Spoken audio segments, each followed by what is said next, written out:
各位觀眾，大家好，今日係2025年10月2日星期四，歡迎收睇曼城新聞。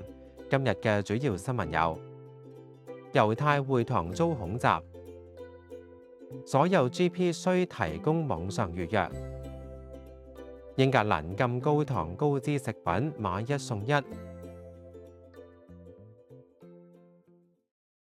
曼城一間猶太會堂喺贖罪日發生恐怖襲擊，造成最少2人死亡、3人重傷。一名男子揸車撞向人群，再持刀襲擊，最終被警方開槍擊斃。目擊者就話疑兇企圖闖入會堂，情況一度混亂。警方確認事件係恐襲，並拘捕3個人調查。英國首相施紀賢譴責襲擊，承諾加強全國猶太社群嘅保安，並形容反猶情緒再度抬頭，強調政府會全力保障市民安全。由10月起，英格蘭所有家庭醫生診所必須提供全天候網上預約服務。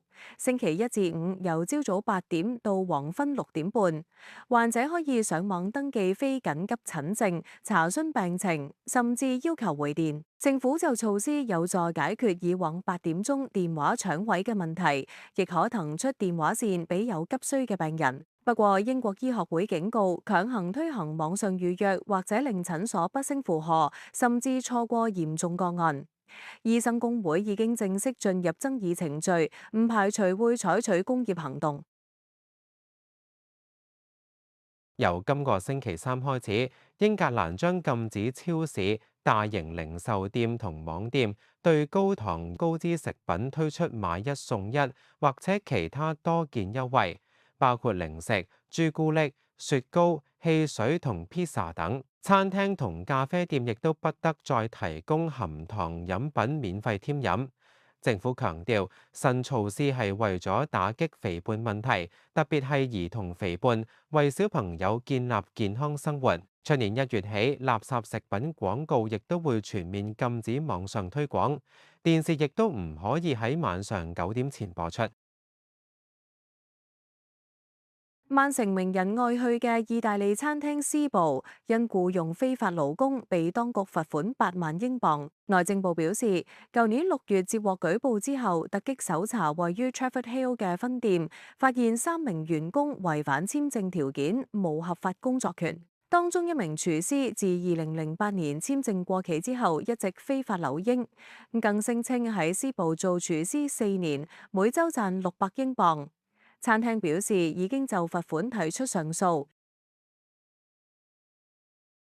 Tesco 行政總裁 Ken Murphy 警告政府，下個月財政預算案唔應再加重零售業稅務負擔，強調 enough is enough。佢指行業早前已經面對國民保險供款上調、最低工資增加，以及新推行嘅生產者責任延伸計劃回收稅，但係 Tesco 就要預留9000萬英鎊。業界批評相關成本最終會轉嫁到消費者，令食物價格持續高企。不過 Tesco 同時上調全年盈利預測，可達29到31億英鎊。工會就批評 Tesco 趁生活成本危機賺取暴利，要求政府正視企業剝削問題。全球知名樂隊 Nirvana 經典專輯 Nevermind 封面 BB Spencer Elden 控告樂隊散佈兒童色情素材嘅官司再度敗訴。法官裁定封面中嬰兒裸體游泳嘅畫面並無性挑逗或者不當行為，同兒童色情法例不符。法院亦都指出，拍攝嘅時候父母在場，攝影師為朋友。Elden 曾經接受封面帶嚟嘅財務利益。Elden 團隊表示將提出上訴，批評娛樂業仍以盈利優先，忽視兒童隱私同尊嚴。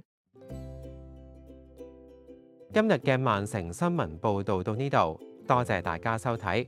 如果覺得條片有用，記得俾個 like、subscribe 埋，仲可以 share 同留言傾下。